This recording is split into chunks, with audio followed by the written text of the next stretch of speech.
Good morning, guys. So this is our new channel where we're going to be going live every day at 10, and we're going to be doing a lot of what we've been already doing, but we have a new setup, so now we can like move pretty much everywhere we want.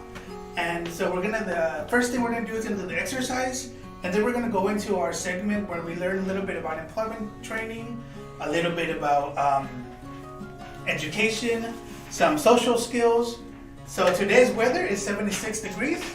So it's also windy. So make sure you wear a sweater if you're gonna go out for a walk. And first thing we're gonna do is do the exercise. So I'm gonna do the exercise by myself. I'm gonna try to go all out since I have the space. And after that, we're gonna do the segment where we learn a little bit about employment training and social skills. And yeah, I'm ready for this workout. Hopefully you guys are ready too. Demontre, Corey, thank you guys for being here. What's up? We're gonna wake our bodies and our brains up with a good stretch. You ready? Let's get that neck rolling.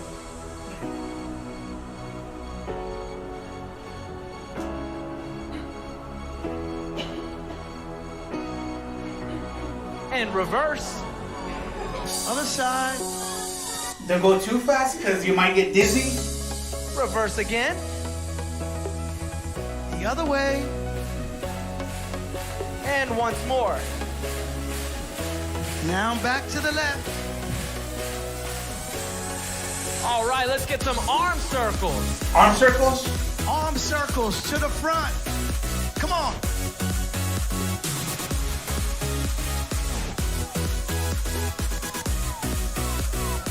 And reverse. Reverse. Reverse. Don't forget to breathe. Get a good stretch. Forward. Forward. Reverse. Reverse. Get a good stretch. Good stretch.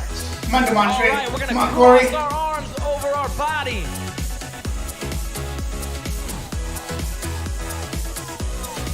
Feel the stretch in your back. Feel the stretch. Come on, Damien. Stretch it out. To the right. Very good. Now we're gonna go down to the center and stretch our legs. Down to the center. Over to the side. To the side.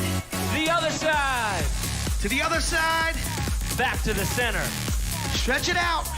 To the side. To the side. Come on. The other side. To the other side. And a few more times. Stretch it out.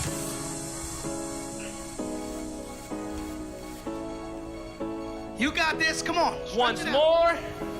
To the side. To the other side. To the middle. All right, we're gonna get a couple lunges to stretch the legs So some out lunges? here and warm up our leg muscles. We're doing lunges right now. Come on. Stretch those legs out. Down. Down. Come on. Stretch it out. Couple more, guys. Couple more lunges. You can do it. Come on. Stretch it out. All right, a few arm circles get loose. Arm circles? We're gonna do some knee raises across our body. Here we go. Come on. Stretch it out. Come on. Switch. Lift up the knee. Lift it high. Let it meet your elbow. Switch. Come on. You got this. You were born to do this. Switch. Come on. Switch. That was a great stretch. Now So, you're ready to get back to We have a class? 1-minute break where we go get some water or wipe our face. So make sure you get some water. Make sure you breathe in and breathe out. Some breathing exercises. Whew. So I'll be right back in about 40 seconds. So I'm gonna get me some water. See you guys in a little bit.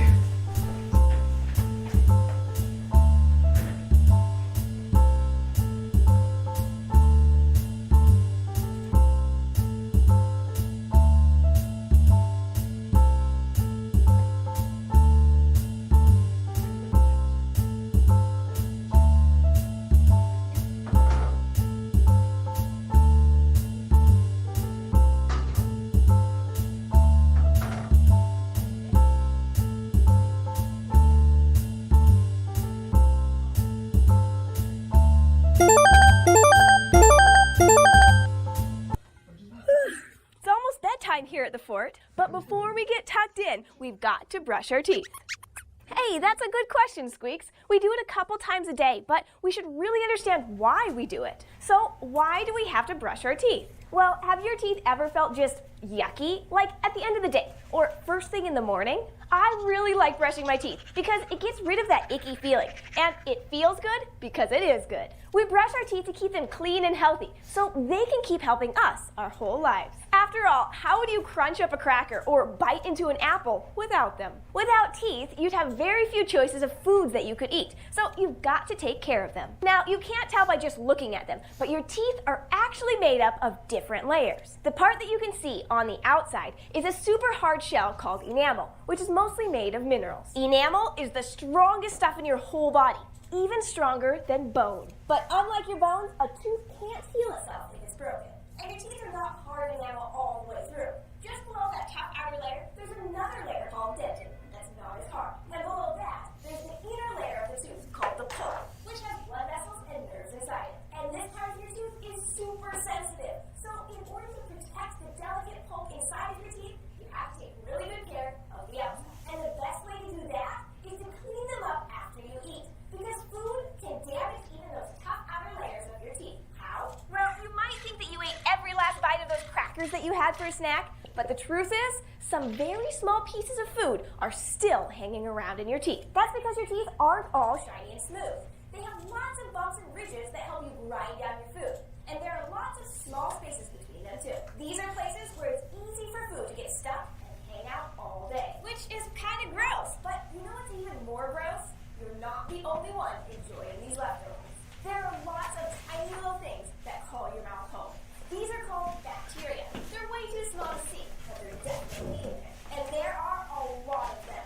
In just your mouth alone, there are more bacteria than there are people on Earth. Some kinds of bacteria are really good to have. Others just kind of hang around and are neither good nor bad. And then there are some who are pretty bad house guests, and you don't want them staying in your mouth for too long. One type of bacteria loves to eat the same stuff that you do, especially sugars and starches. That means things like cookies, chips, bread, candy, and cereal. These bacteria hang around on your teeth and in your mouth, basically eating your leftovers. And once they're done eating those tiny bits of food, they release acid, which can really hurt your teeth. This acid can cause holes called cavities to form in the enamel of your teeth. And cavities can really hurt. They might even make it hard for you to eat if they get too big. But the good news is that when you brush your teeth, you clean away the food that those bacteria love so much. And you sweep away some of the bacteria themselves. And with them goes that icky, gross feeling on your teeth. So we brush our teeth before we go to bed to get rid of all those tiny bits of food we've been eating during the day. And to clean out the bacteria that are hiding in our mouth. Fewer bits of food in there and fewer bacteria mean you have less of a chance of getting cavities. But you should brush your teeth in the morning too, because even though you brushed the night before, there are always some bacteria sticking around in your mouth. And while you were sleeping, those little guys were partying it up. So when you brush in the morning, you're starting the day off with a nice clean mouth. That's why you should brush your teeth at least twice a day, in the morning and at bedtime. Taking care of your teeth will make sure that they stay strong and healthy, so you can keep eating good food, which keeps the rest of you healthy. Well, it's letting us know that how important it is for us to wash our teeth. Every time you eat, you need to brush your teeth. If you don't have like a toothbrush, like for example, if you go to work, you go to school, if you don't have a toothbrush, you could carry the flossing little stuff, or also you could get mouthwash. But the importance of brushing our teeth every day is so we can remove plaque from our teeth that can bacteria can grow on it. So it keeps bacteria from forming on our teeth and giving us cavities. And if that happens, it will make a little hole in your tooth, and it will hurt really bad. So make sure to brush your teeth at least twice a day. Yeah, once in the morning and once at night, and brush it for at least I think it was 2 minutes. So brushing our teeth is very important if we don't want to go to the dentist often. You'll be in pain. Yeah. Next segment is about education. Step 1. Recording. When you wake up tomorrow, note the time in your day planner. As the day progresses, write down everything that you do. Yes, everything. The 10 minutes you spent getting dressed, the half day of productive work, the hours you spent between social networking sites, we mean it all. Keep this up from the time you wake up until you go to sleep. Step 2, analyzing. At the end of the day, go through the schedule and highlight any chunks of time that you don't feel were used productively. Pick out your 5 biggest time wasters in your day. Be honest with yourself. You spent a half an hour by the coffee machine talking to your coworker. You spent an hour on Facebook, and you stared into space for 20 minutes. Come on, you get the picture. Especially focus on the time wasters at work. Why? A study published by the British Medical Journal says that workplace stress is minimized by effective time management. It also says that workplace stress bleeds over into home life and undermines a relaxed life at home. Here's the ugly part. Add up all the time you wasted. How much productive time did you blow on activities that got you no results? Step 3, changing. Now it's time to come up with a way to get that time back. Here are 3 ways to change your time-wasting habits and become a better time manager. Prioritize. To-do lists are a really effective way to manage your time and your priorities. Limit the number of tasks you have on this list to 5 and assign rankings to them in order of importance. Declutter. Not only is decluttering great for your health, but you won't waste time digging around piles of stuff to find that one piece of paper that you really need. Check out our Wellcast on Clutter for some helpful tips on lightening your load. Schedule. Hey, we all try to kill 2 birds with 1 stone, but odds are multitasking will actually just stress you out and delay you even more. Instead, set aside blocks of time for individual activities. For each activity, set start and stop points. This way your day is cleanly segmented. Then stick to this schedule. Try going 1 week using these tips to reduce your wasted time. At the end of the week, go figure out where you've improved your time management skills and how much time you've saved. Let's recap. Today you learned how to manage your time better by using our Wellcast RACK method. You recorded, analyzed, and hopefully changed how you use your time. You did this by learning how to prioritize your most important tasks, declutter your workspace to save you time, and you learned how to build yourself an effective schedule to block out your day. Hey, how did RACK work for you? We want to hear how much time you were wasting and how much you're saving now. This video is showing us how to time ourselves, like how to manage our time. Sometimes if we don't pay attention, we will be wasting a lot of time. So for example, it's very easy for you to just grab a paper, a pencil, or grab a notepad and put what you're going to do the whole day. Especially how I do it, my way to do it is to put in a list and to time myself. So I could manage how long I'm going to take to do all that stuff. So it's very important for you guys to think about it, make a list, and practice so you guys don't waste a lot of time. The next segment is it's going to be about our personal challenge, our personal best challenge. So let's see what it is about.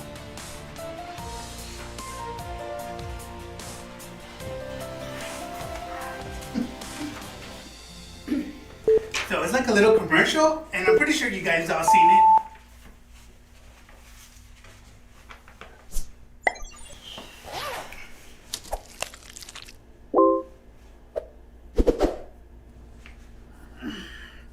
All right, guys, this is a personal best challenge. So jog in place. Hopefully I can do it. Let's go.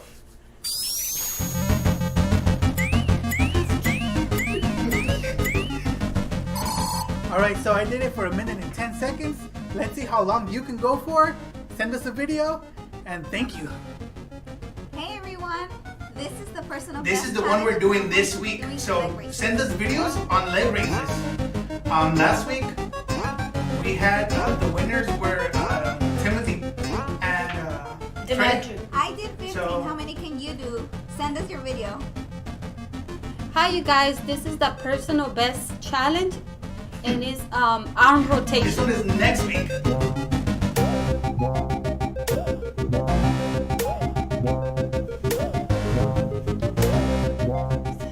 I did 20 without getting tired, so please send the video to see how many you can do.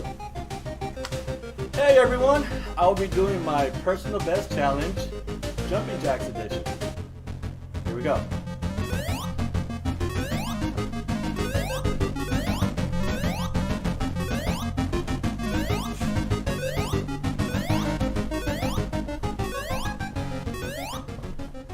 I did 45. How many can you do? Let us know. Send a video. When it comes to work skills, So now it's work they can be skills. broken down into two types: hard skills and soft skills. They're pretty different from one another, but both are necessary to be successful on the job. Let's take a look at the differences between the two. Hard skills are concrete skills that are specific to your job and are required for you to actually do your work. For example, if you're a chef, cooking would be a hard skill. Or if you're a computer programmer, coding would be an example. Soft skills, on the other hand, are interpersonal or people skills that can be used in every job.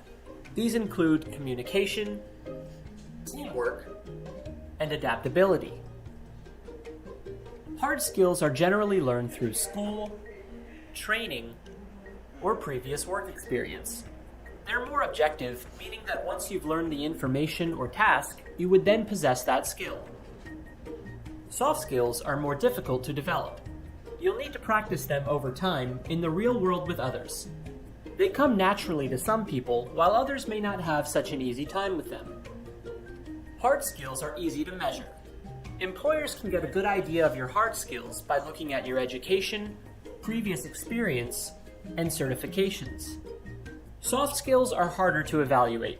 They can't really be communicated well through your cover letter or resume. Instead, employers usually have to wait until an interview or your first few weeks on the job to get a good idea of your soft skills. Despite their differences, you'll need both hard and soft skills if you want to become more hireable or be successful in your current job. So the difference between hard skills and soft skills is soft skills is like being nice, being polite, being a people person, outgoing. Yeah, communicate with others, and talk to them in a nice way. So that would be in Good morning, teamwork. Lena. Good morning, Yeah. Lena. And hard skills is a really good example is what Esme and I are doing. Learning YouTube, learning technology, learning film, learning green screens. That's learning a hard skill. So Or also hard skills is whatever you learn at school. yeah, whatever you learned at school or you went to go get the training for. So if you learn how to fix cars, that's a hard skill. You're learning Cooking. art, cooking, those are hard skills. And the next segment is The segment is about education. education, and it is How A rocket is exactly what you think it is. how rockets A work. long, thin, metallic cylinder with a pointed nose that shoots up from the ground, leaving a gigantic cloud of smoke in its wake. However, there is more to it than that. There are a number of other things that make a rocket both functional and useful. The word rocket can mean different things in different contexts. Simply put, a rocket is a spacecraft, missile, aircraft, or other vehicle that obtains thrust from a rocket engine. From the outside, the frame of a rocket is very similar to that of an airplane.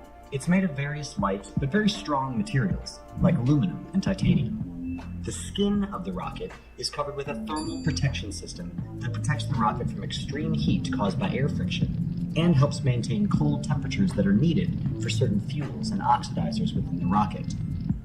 The body of a rocket is composed of different sections, all of which are housed within the frame of the rocket. The first component is the payload system of the rocket. For the uninitiated, the payload is the rocket's carrying capacity. The payload depends on the type of mission the rocket is being used for. It can consist of cargo, a satellite, a space probe, and even a spacecraft carrying humans. So, if you want to send humans to space, the payload of your rocket will contain a spacecraft, whereas if you're using the rocket as a weapon, then the payload would consist of a missile. Next is the guidance system, the system which ensures that the rocket stays on its intended trajectory and goes where it's supposed to go. The guidance system consists of onboard computers and sophisticated sensors, as well as radar and communication systems to maneuver the rocket while in flight. Last is the propulsion system. A majority of the entire length of a modern rocket is actually made up of the propulsion system.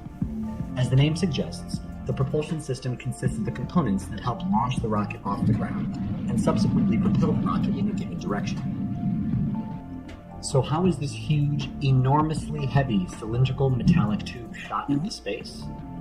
In order to get into space, the rocket must first cross the thick layers of atmosphere that envelop our planet.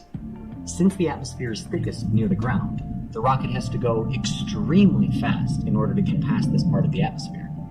So how does it climb so fast in the air?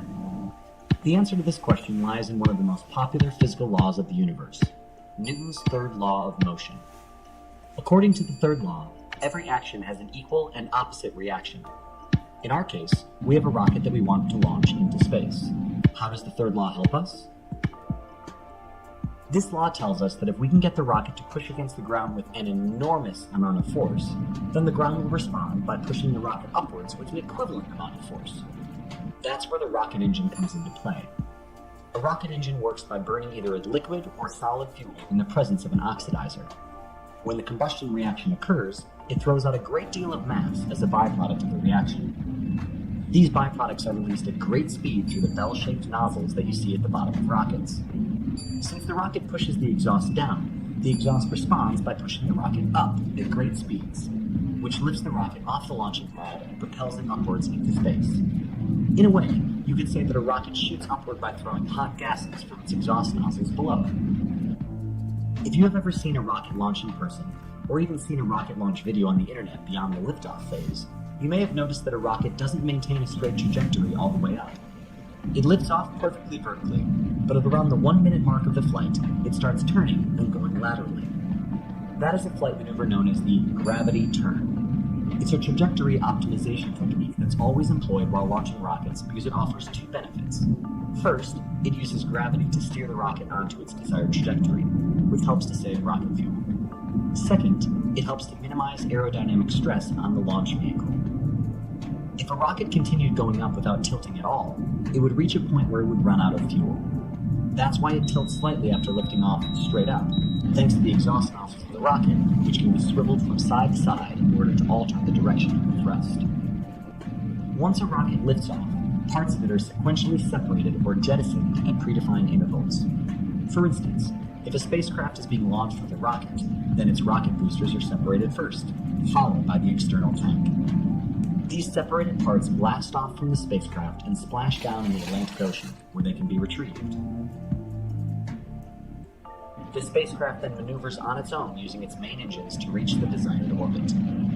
Similarly, if an unmanned satellite is launched on a rocket, the sole purpose of the rocket is to get the satellite into its intended orbit. Once there, the satellite stays in the orbit and does a small amount of maneuvering using its own engines. All in all, rockets are used only to get stuff into space, period. Once a rocket has done its job, it's separated, in parts, from the stuff that it carries, as it's no longer considered an operational requirement of the mission. Space agencies all over the world have been sending men and material into space for decades now. As such, it's only fair to say that we wouldn't have been able to understand and explore space nearly as much as we have, if not for those tall, cylindrical, metallic tubes that shoot up from the ground in a bid to expand man's reach beyond this planet. Well, here we go. Especially this one. So that was a lot of information on how rockets work. So it burns fuel and an oxidizer at the same time. If you mix them together with fire or a spark, it creates hot gas, which makes the rocket go up. But the reason I wanted to put some information about rockets is because this past weekend, or not this week, but the prior year, SpaceX and NASA went back to the moon. So this was the first ever for SpaceX teaming up with NASA and sending astronauts in the SpaceX vehicle to go to the moon. So, or to go to the International Space Station, not the moon. That's the next, hopefully the next step. But I just wanted to get some information out there on how rockets work, and now we know. So very important. Very. Okay, so this is the end of the video. Yeah.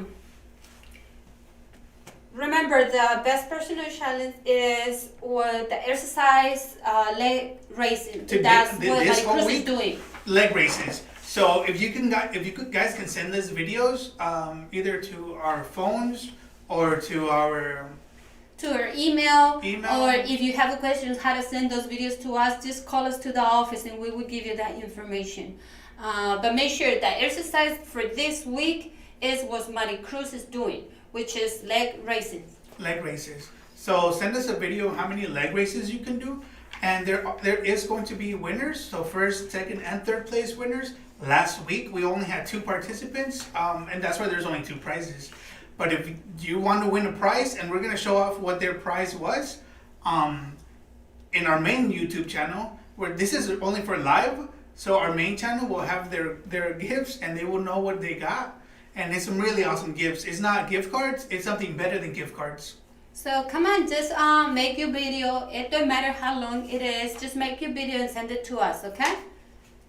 Yeah, and we will be on here live every day at 10. Make sure to watch us. The morning segment is exercise, so wear something comfortable. Remember to put your name in the comments so we can know that you're watching. And we can do the raffle because we're still doing the raffles. Last week's winner was Lena. So we're going to send her a gift card, and put your name in the comment if you want to enter the raffle where we pull a name out of the little bin.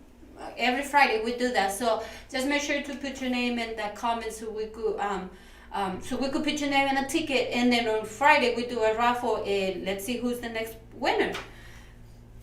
Yeah. So thank you guys for joining us today at 10. We will be on again at 10:30 to do the Spanish segment. So if you want to learn Spanish, be sure to join that. And that's it. Take care of you guys, yourself, and make sure if you go out in the community, make sure to wear a mask. Remember, send us a picture if you're doing this lesson of this video that we post today about brushing teeth, about time management. If you take a picture of whatever you're doing and send it to us, that would be so nice for us to see those pictures. Yeah, we want to see you guys watching our videos or enjoying our live. Also, be sure to check out our main channel as well, because we will be uploading videos there as well. So be sure to be subscribed to both channels, our live channel and our main channel. So don't forget to subscribe to both of our channels, and hopefully see you guys tomorrow. Talk to you guys tomorrow. So thank you guys. Take care.